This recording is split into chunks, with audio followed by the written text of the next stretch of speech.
입시철이죠. 이제 수험생들이 이제 지원을 하고 또 당락이 결정되는 것이 눈앞에 있습니다. 근데 최근에 인터넷 기사에 씁쓸한 기사가 하나 올랐는데 이 제목이 뭐냐? 명문대생 자소서 대필에 1,000만 원 요구라는 기사였습니다. 여기서 이제 자소서라는 것은 자기 소개서의 줄임말인데요. 대학 진학을 위해서 쓰는 이 자소서, 자기가 쓰는 게 아니라 대신 다른 사람이 써주는 겁니다. 그래서 그 명문대에 입학한 사람이 대신 그 아이를 위해서 자소서를 써주고 1,000만 원을 요구했다는 것입니다. 근데 실제로 이 입시 업계에서는 공공연한 비밀인데 적게는 50만 원에서 많게는 한 거의 300만 원에 이르기까지 자소서 대필 사업이 유행하고 있어요. 이토록 적지 않은 돈들이 몇 줄의 글에 투자되는 이유가 무엇입니까? 그만큼 굉장히 중요하기 때문이죠.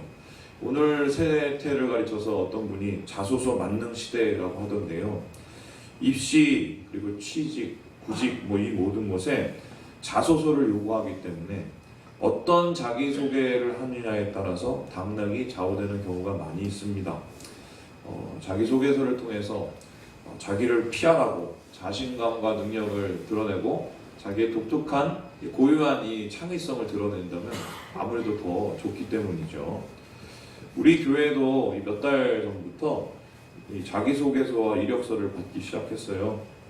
이 교회를 섬길 새로운 사역자를 한 분 더 모시기로 했기 때문입니다. 아직 이 교회가 작은 탓에 많은 분들이 지원은 안 했는데요. 그래서 이제 한 분 한 분 꼼꼼히 이력서를 이렇게 살펴보고 자소서를 열심히 읽었습니다. 그리고 그 중에 이제 몇 분에게 제가 연락을 해서 교회에 오셔서 함께 이제 인터뷰를 했는데요. 그런 과정 속에서 좀 감회가 새롭더라고요. 왜냐하면은 예전에는 제가 그쪽 자리였거든요.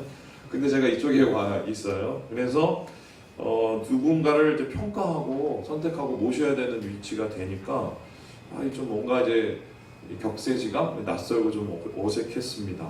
그러면서 제가 모르던 거를 좀 알게 됐어요. 그게 뭐냐?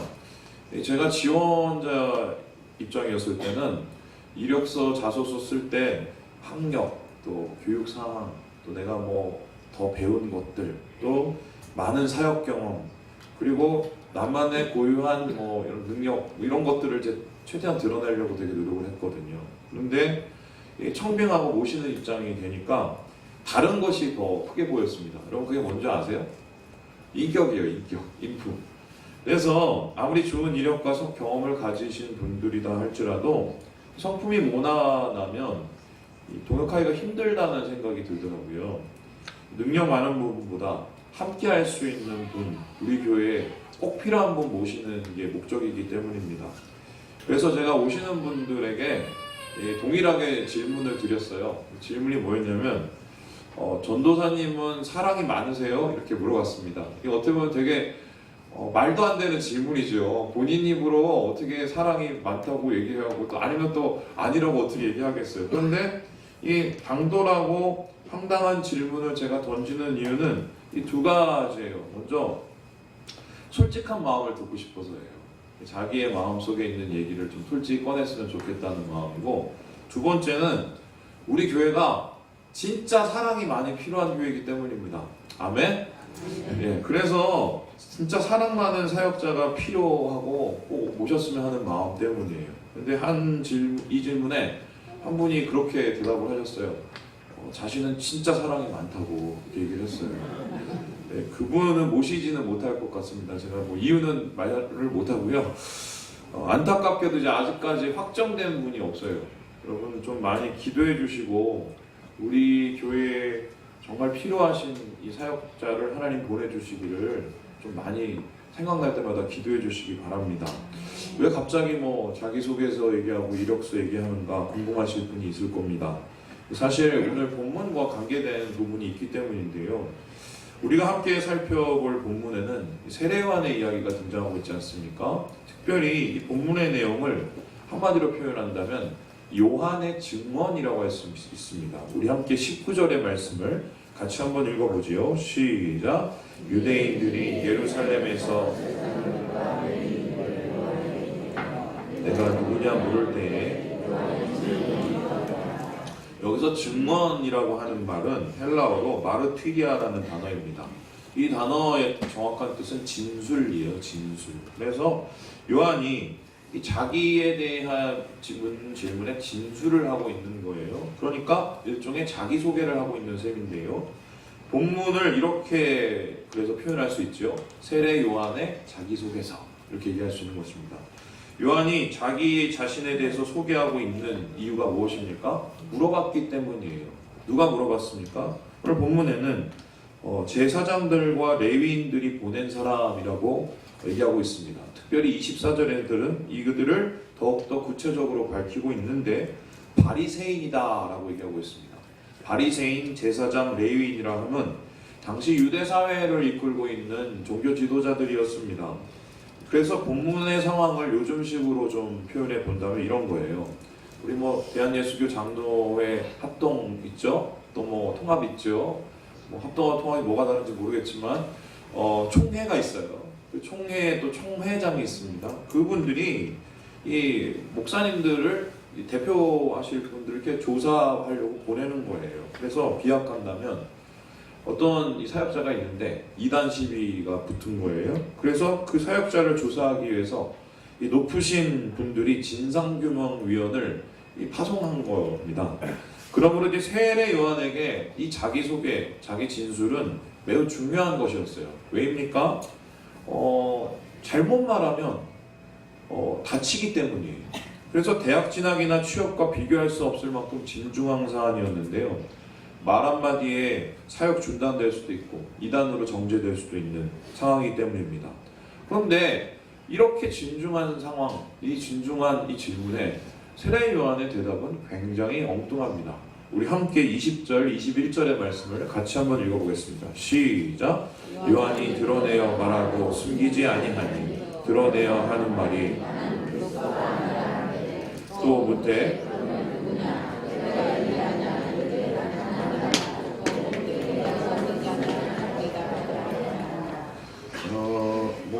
죄송합니다. 감히 비교를 하자면 좀 저 스타일인 것 같아요. 왜냐면 굉장히 솔직하게 굉장히 있는 그대로 표현을 했습니다. 여기에 뭐냐면 숨기지 아니하고 드러냈다고 했습니다. 숨기지 하고 어떻게 드러냈냐? 그리스도예요? 메시아야? 이렇게 물어본 거예요. 아니? 그러면은 엘리야야? 아니? 그러면은 모세가 말한 그 선지자야? 아니? 이렇게 대답을 하고 있는 거예요. 그래서 이 세례 요한의 대답을 한마디로 요약한다면 뭐냐? 나는 아무것도 아닌 사람이에요. 아무것도 아닌 사람.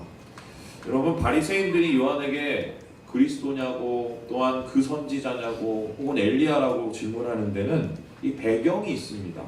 이 세례 요한의 행색과 언행이 예사롭지 않기 때문입니다. 요한은 이 마태복음 3장 4절에 이 세례 요한에 대해서 이렇게 기록을 하고 있는데요. 우리 함께 읽어보겠습니다. 시작. 이 요한은 낙타털 옷을 입고 낙타털 옷 입고 가죽띠 차고 메뚜기와 로얄 젤리를 먹는 세례 요한.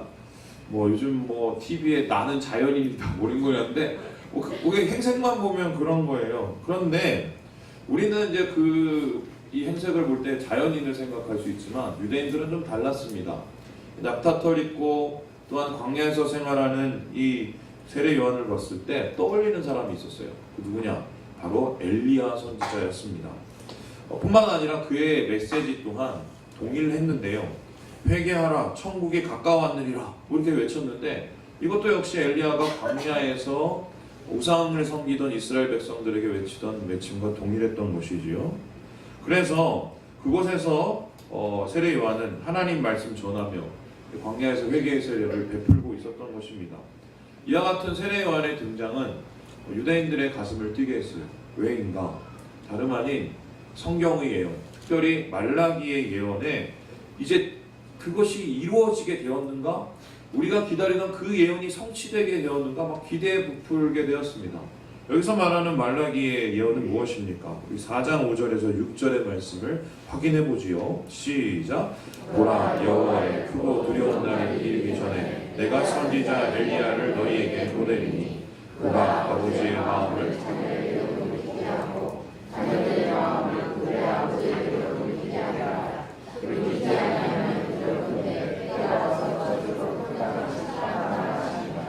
여기에서 엘리야를 보내기 전에 보낸 후에 하나님께서 이루실 그날은 여호와의 날입니다. 여호와의 날은 무엇이냐? 하나님의 구원과 구속이 나타나는 날입니다. 다윗 왕국의 영광이 회복되는 이스라엘이 그토록 바라는 심판과 회복의 날이었던 것이죠. 사실 유대 백성들은 세례 요한이 등장하기 전까지 한 400년이 넘 동안 영적인 암흑기 가운데 살고 있었어요.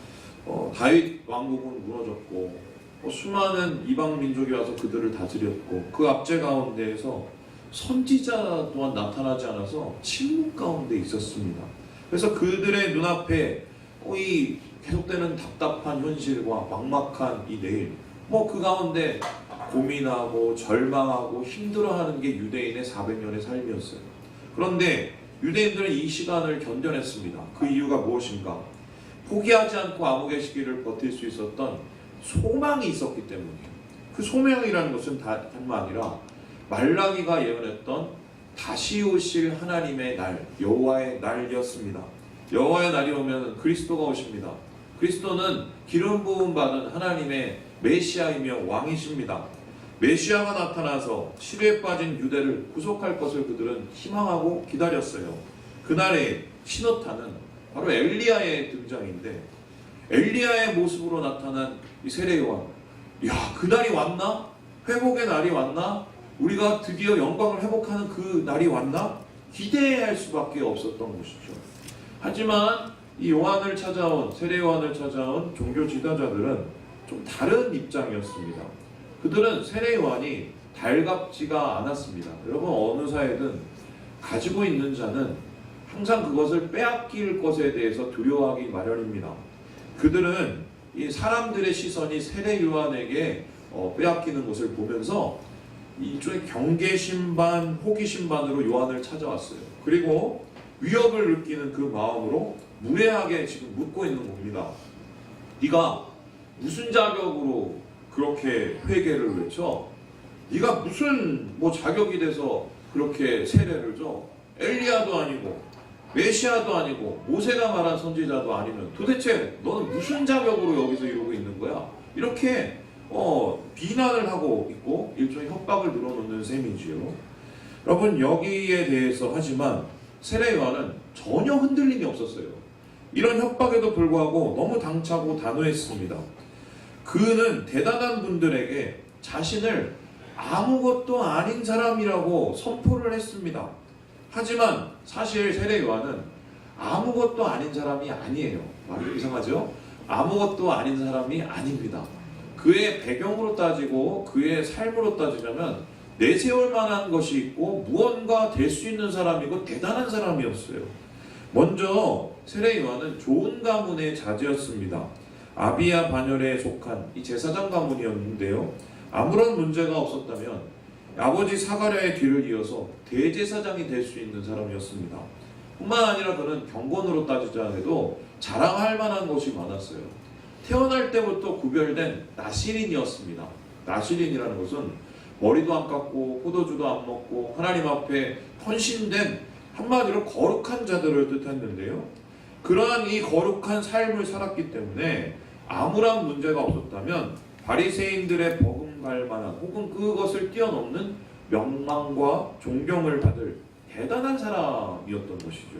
하지만 세례 요한은 이 모든 것을 뒤로했습니다. 포기했어요. 그리고 아무것도 아닌 사람이 되기 위해서 광야로 향했습니다.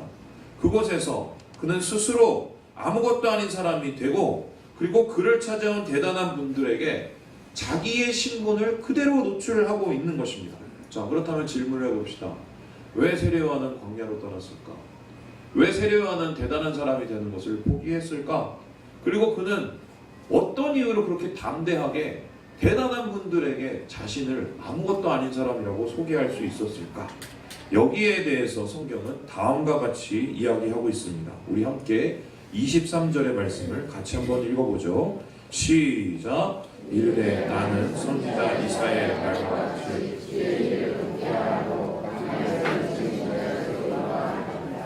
그는 자기를 가리켜 아무것도 아닌 사람이라고 소개하면서 내가 아무것도 아닌 사람이어야 되는 이유를 말했습니다. 그 이유가 뭐냐? 나는 광야의 소리가 되어야 되기 때문이다 라고 얘기했습니다. 그러면 소리에는 이름이 필요 없지요. 특별히 이 선지자가 말하는 광야에서 외치는 소리라는 것은 무엇인가? 바로 이사야 선지자가 미리 예언했던 하나님의 소리를 뜻하는데요. 이사야서 40장을 참고할 필요가 있습니다. 우리 한번 1절에서 3절까지의 말씀을 확인해 보겠습니다. 시작. 너희의 하나님이 이르시되 너희는 위로하라 내 백성을 위로하라. 너희는 예루살렘의 마음에 닿도록 말하며 그것에게 외치라. 그 노역의 때가 끝났고 그 죄악이 사함을 받았느니라. 그의 모든 죄로 말미암아 여호와의 손에서 벌을 배나 받았느니라 할지니라 하시니라. 외치는 자의 소리여 이르되 너희는 광야에서 여호와의 길을 예비하라. 우리 하나님의 대로를 평탄하게 하라. 이사야가 말한 광야의 소리란 바로 메신저, 한마디로 하나님의 소식을 전하는 전령이었습니다. 이사야는 하나님의 때가 차게 되면 전령이 메신저가 나타난다고 했는데, 이 전령은 위로를 전하고 또한 하나님의 회복을 전하는 사람이었습니다. 그리고 이 메신저가 광야로부터 임할 것이라고 예언을 했습니다. 광야의 소리는 이스라엘 백성들에게 선포했습니다. 이제 포로 생활 끝, 이제 우리에는 자유, 이렇게 선포를 했어요. 뿐만 아니라 그들에게 하나님의 용서가 임해서 그들의 손을 이끌고 포로 생활하던 이 바벨론에서 끌고 나와서 이제 예루살렘으로 인도하는 역할을 감당했던 것입니다. 노역에 지친 백성들에게 사기를 북돋으며 집으로 돌아가는 길을 여는 소리가 바로 광야의 소리였던 것입니다. 그래서 그 소리는 기쁨에 차 있고요, 희망이 담겨 있습니다.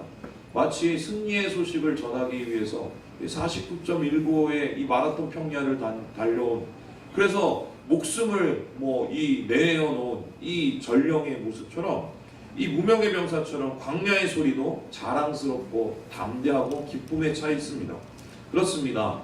세례요한은 광야의 소리였던 것이죠. 그리스도도 아니고 엘리야도 아니고 위대한 선지자도 아니었지만 그가 그토록 그렇게 담대할 수 있었던 이유, 자신을 아무것도 아닌 사람이라고 소개할 수 있었던 이유, 그리고 당차게 담대하게 바리새인들에게 자신의 모습을 말할 수 있었던 이유, 사명 때문이었어요. 사명. 여러분, 주의 날을 준비한다는 사명, 무너진 세상을 다시 세울 수 있다는 사명, 죽어가는 영혼들을 다시 살릴 수 있다는 사명이 세례요한을 강하게 만든 것입니다. 사람의 인생을 결정하는 것은 사연이 아니라 사명이에요. 우리가 인생 가운데 쫓아야 될 것은 사욕이 아니라 사명입니다. 여러분, 우리가 어떻게 살아왔던, 어떤 운명을 가져왔던 하나님의 사명이 우리 가운데 임하면 모든 것이 달라집니다. 세례요한이 품었던 사명이 그 세대에 빛났던 이유가 무엇입니까? 사명을 빙자한 많은 가짜들이 판치고 있었기 때문이에요. 모세를 빙자해서 호가호위하면서 자신의 사역을 챙겼던 종교 지도자들, 그리고 다윗의 영광에 빗대어서 자기를 얘기하면서 사람들에게 끊임없이 착취를 일삼고 있었던 헤롯 왕과 왕위를 노렸던 많은 사람들, 그러한 어두운 시대 속에서 진짜 사명자 세례요한이 일어섰을 때 그 가짜 사명자는 그를 두려워할 수밖에 없었습니다. 가짜는 진짜를 이길 수 없기 때문이고 어둠은 빛을 가릴 수 없기 때문입니다. 예전에 제가 교회에 고영원 선교사님을 초청한 적이 있습니다. 우리가 많이 부르는 찬양, 부흥이라는 찬양부터 시작을 해서 오직 주의 사랑이며 이런 많은 찬양을 쓰신 분이지요. 그분이 오셔서 시편 126편으로 말씀 전하셨는데요. 이 설교의 주제가 사명이었습니다. 이 고선교사님이 그 자리에서 사명자에 대해서 이렇게 얘기를 하시던데, 먼저 사명자는 애를 4명을 낳아서 사명자라고 얘기를 하더라고요. 그래서 뭐 농담이죠. 웃으라고 하는 소리고. 그렇게 이제 분위기를 이렇게 편하게 만들어 오신 다음에 자신의 사명에 대해서 막 고백을 하는데, 자신의 사명은 북한 선교래요. 그래서 이 북한 선교를 위해서 사람들을 모아서 매주마다 한 번씩 하나님 앞에 기도를 하고 준비를 하고 있대요. 그리고 하나님께서 마음 주셔서 부흥한국이라는 음반을 내서 북한 선교의 길을 열려고 했는데, 이 앨범이 잘 팔리지가 않아서 몇 억을 빚을 졌다고 하더라고요. 그러면 이분으로 따지자면 그냥 저작권만 따지고 그냥 먹고 살아도 되시는 분이에요. 근데 굳이 그렇게 일을 일으키고 또 굳이 그렇게 사람들을 모으는 이유가 무엇이겠습니까? 하나님께서 그에게 주신 사명 때문에 그렇습니다. 그래서 이렇게 얘기를 하시던데, 하나도 안 아깝대요. 북한 선교 생각하고 동포들의 영혼을 생각하면 밥을 굶어도 배가 안 고프고 잠을 안 자도 졸리지가 않는다고 얘기를 하더라고요. 우리의 눈에는 저 북한이 정말 이 철의 장막에 둘러싸여서 전혀 이 열릴 것 같지 않은 이 현실인데도 그의 마음, 이 고영훈 선교사님의 마음은 불타고 있는 거예요. 최소한 저는 그 눈을 보면서 두 가지를 느꼈어요. 뜨거운 열정과 진심. 여러분, 사명자에게 필요한 것이 바로 그거 같은데요. 열정과 진실된 마음. 그래서 그 뜨거움과 진실이 노래에 담겨있기 때문에 그 찬양 부를 때마다 우리의 마음도 뜨거워지는 것 같아요. 여러분은 어떤 사명을 가지고 계신가요? 보통 사명에 대해서 얘기할 때 사람들은 뭔가 대단하고 거창한 것으로 생각할 경우가 많이 있습니다. 하지만 여러분, 오늘 세례요한이 가졌던 사명을 우리는 눈여겨볼 필요가 있습니다. 세례요한의 사명이 뭔가요? 광야에서 왜 외쳤나요? 주의 길을 예비하기 위해서. 한마디로 하나님의 다리가 되는 게 사명이에요. 하나님이 왜 우리를 이 땅 가운데 부르셨냐? 왜 우리를 하나님께서 여기에 부르셨냐? 하나님의 다리가 되게 하고 주님을 예비하는 자가 되게 하기 위해서 우리를 보내셨다는 것입니다. 그것이 북한일 수도 있어요. 아니면 캄보디아일 수도 있어요. 아니면은 의정부일 수도 있어요. 아니면은 우리 집 방구석일 수도 있어요. 하지만 중요한 게 무엇입니까? 목마른 영혼, 가난한 영혼, 죽어가는 영혼, 그리고 어둠 가운데 있는 영혼들에게 하나님의 빛을 전하는 것, 그들에게 하나님의 길을 여는 것, 그들에게 복음의 길을 여는 그 다리가 될 때 우리의 사명은 빛을 다하고 우리의 사명은 열매를 맺게 되는 것입니다. 여러분, 사명 앞에 무엇이 우선할 수 있겠습니까? 사명보다 무엇이 중요하겠습니까? 자기가 무엇이 되든 어떤 이름으로 불리던 사명이 있는 사람들은 중요하지가 않습니다. 회복의 날을 준비하고 예비할 수 있다는 그 사명, 사람 살릴 수 있다는 사명, 사람을 주님께로 인도할 수 있다는 그 사명이 우리 가운데 있다면 때로는 아무것도 아닌 사람이 되어들 무슨 문제가 있겠어요?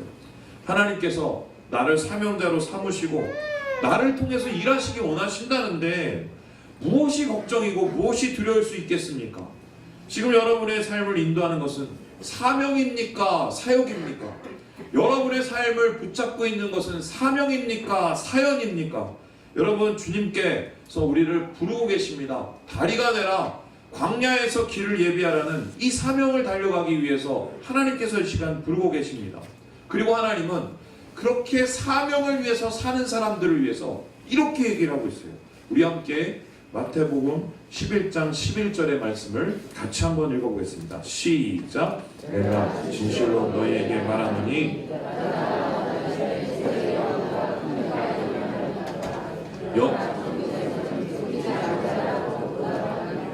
여자가 낳은 자 중에서 가장 큰 사람, 여기서 큰 사람이라는 것은 위대한 사람이고요. 위대한 자라고 부른다는 것은 무엇입니까? 하나님께서 볼 때 가장 칭찬받을 만한 사람이 사명자라는 거예요. 비록 세상에서는 못 입을 수도 있고 못 쓸 수도 있고 인정받지 못할 수도 있고 아무것도 아닌 사람으로 취급받을 수도 있습니다. 심지어는 비참한 죽음을 맞이할 수도 있습니다. 하지만 주님의 눈에는 그 사명자 세례 요한이 세상의 누구보다도 제일 큰 사람처럼 보이는 거예요. 여러분, 누구의 칭찬을 위해서 우리가 살아가야 되나요? 누구의 인정을 받기 위해서 우리가 세상을 노력을 해야 됩니까? 아무리 대단한 사람의 인정을 받고 칭찬받아도 하나님 앞에 인정받지 못하는 삶 산다면 쓸데없는 삶이고 헛된 삶일 뿐입니다. 세례 요한은 세상이 감당할 수 없는 자, 하나님의 칭찬을 받는 진정한 위대한 사람이었어요. 뿐만 아니라 예수님은 세례 요한과 사명자에 대해서 이렇게 설명을 하셨습니다. 우리 함께 마태복음 11장 12절의 말씀을 같이 한번 읽어보겠습니다. 시작! 세례 요한의 때부터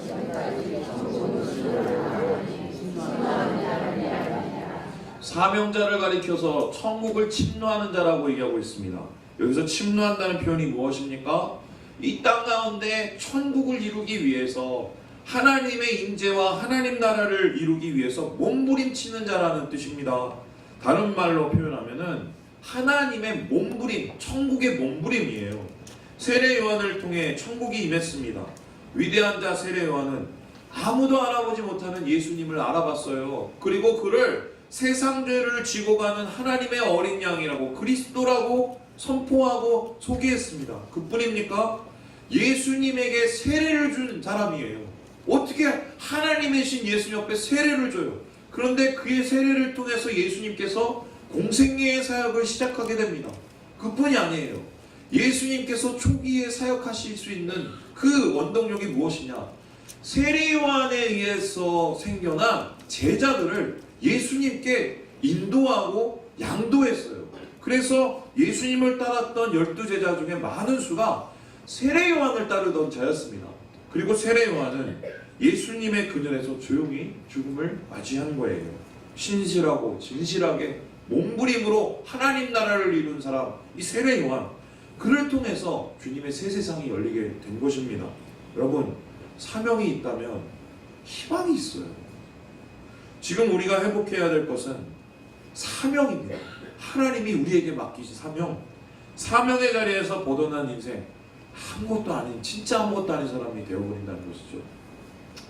저는 이제 세례 요한의 삶을 묵상하면서 오늘의 한국을 보게 됩니다.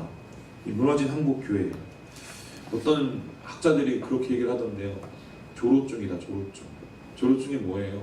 빨리 늙어버리는 병이에요. 실제적으로 100년의 기간 동안에 한국교회는 불같은 부흥을 이루었고, 또 이제는 얼음 같은 침체를 경험하고 있지 않습니까? 아마 우리의 후세대가 겪어야 될 현실은 우리가 겪는 이 지금 상황보다 더 참혹할지도 모르겠어요. 그만큼 우리의 책임이 크고 절실합니다. 여러분, 왜 이런 일이 일어났습니까? 교회는 건물이 아니라 사람이죠.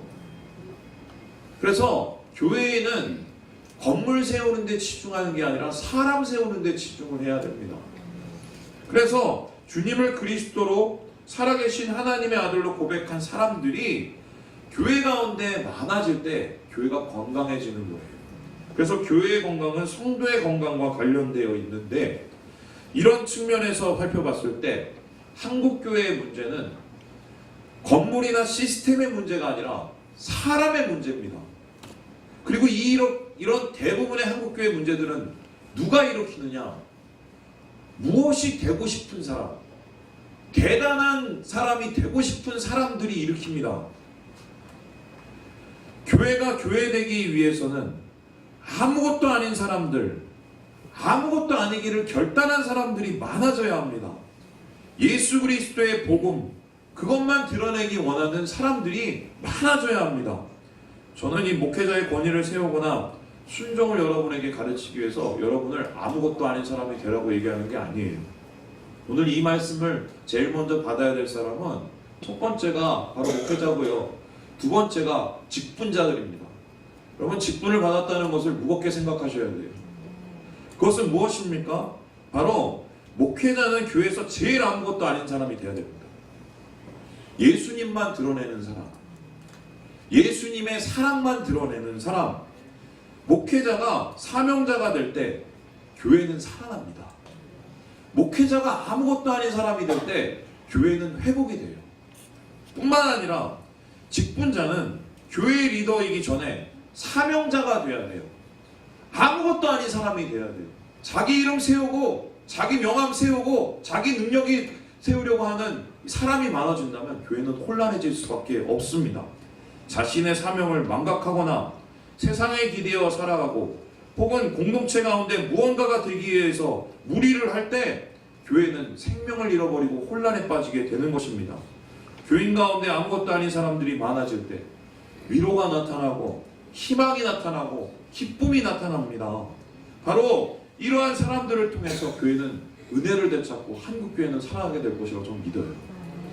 이 작금의 상황 속에서 어제 이 대전에 다녀왔습니다. 대전에 다녀오는데 그 스타렉스를 타고 저는 이제 미리 가서 이제 그 형님 댁에 있다가 이제 이렇게 치료받고 이렇게 올라왔어요. 근데 이제 같이 올라오면서 한 권사님하고 이제 같이 동행을 했습니다. 그 권사님이 저한테 이런 말을 하시더라고요.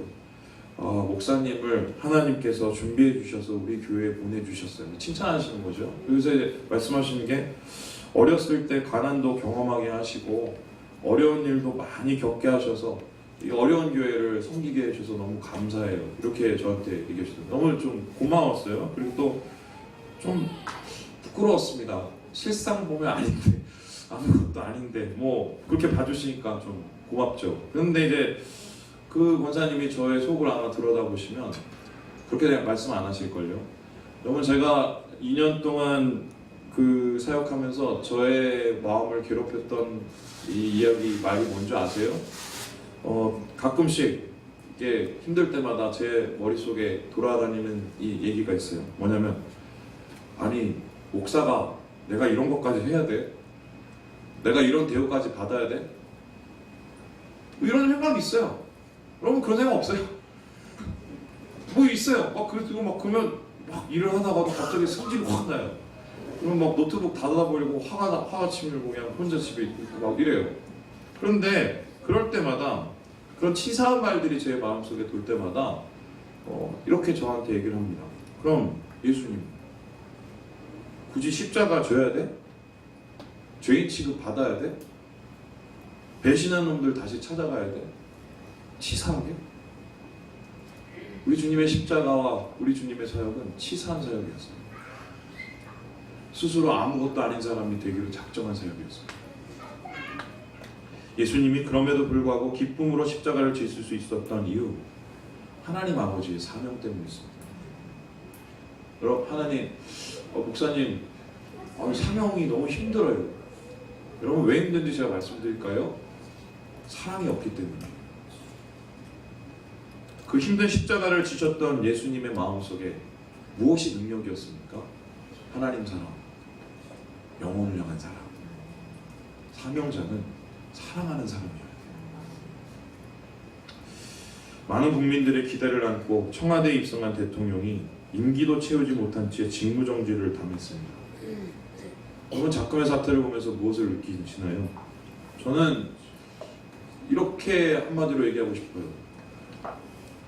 자기가 무언가가 되기 위해서 국민들을 아무것도 아닌 사람으로 만들려 했기 때문이다. 뿐만 아니라 진짜 아무것도 아닌 사람을 무엇이냐 대단한 사람이냐 떠받쳤기 때문이다. 여러분 사명감이 있었고 사랑이 있었다면 국민에 대한 애정이 있었다면 그렇게 쉽게 무너지지는 않았을 것입니다. 말씀 마치려고 합니다. 저는 우리 교회가 정말 세례요한 같은 교회가 됐으면 좋겠어요. 한국교회를 향한 사명을 가진 교회, 스스로 아무것도 아닌 것을 감당할 수 있는 그런 교회. 특별히 12월 한 달은 꼭 그랬으면 좋겠어요. 우리가 섬김과 나눔의 달이라고 얘기했습니다. 가난하고 연약한 영혼들, 천국의 다리가 되어주는 교인, 예수님께로 인도하고 죽은 생명을 살리는 목회자, 아무것도 아닌 삼일교회. 하나님은 바로 그것을 우리에게 원하실지 모르겠습니다. 사랑으로 사명을 감당합시다. 진짜 주님이 인정하시는 위대한 교회가 됐으면 좋겠습니다. 우리 옆형제 우리 자매들하고 이렇게 고백합시다. 아무것도 아닌 사람이 됩시다. 네. 우리 뒷사람한테 얘기해볼까요? 앞 뒷사람한테? 참 아무것도 아니시네요.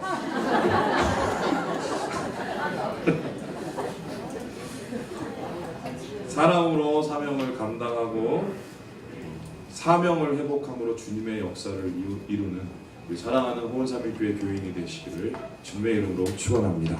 기도하겠습니다.